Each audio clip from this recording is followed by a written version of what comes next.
ভারত পাকিস্তানের যুদ্ধ পরিস্থিতি নিয়ে গভীর উদ্বেগ প্রকাশ করে দুদেশকে শান্ত ও সংযত থাকার আহ্বান জানিয়েছে বাংলাদেশ। একই সঙ্গে পরিস্থিতি আরও খারাপ করতে পারে এমন কোনো পদক্ষেপ নেওয়া থেকে বিরত থাকতেও দেশ দুটির প্রতি আহ্বান জানানো হয়। এক বিবৃতিতে এ কথা জানায় পররাষ্ট্র মন্ত্রণালয়। যুদ্ধ পরিস্থিতি নিয়ে এক জরুরি বৈঠক শেষে সাংবাদিকদের এসব কথা জানান জাতীয় নিরাপত্তা উপদেষ্টা খলিলুর রহমান।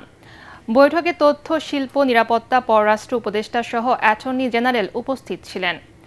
এ সময় সাংবাদিকদের প্রশ্নের জবাবে তিনি বলেন, বাংলাদেশের অভিযোগে সীমান্ত দিয়ে মানুষকে ভারতের পুশিন আলাদাভাবে পর্যবেক্ষণ করছে সরকার। এ নিয়ে ভারতের সাথে যোগাযোগের চেষ্টাও চলমান বলেও জানান তিনি। ভারত ও পাকিস্তানের পরিবর্তনশীল পরিস্থিতি নিবিড়ভাবে পর্যবেক্ষণ করছে।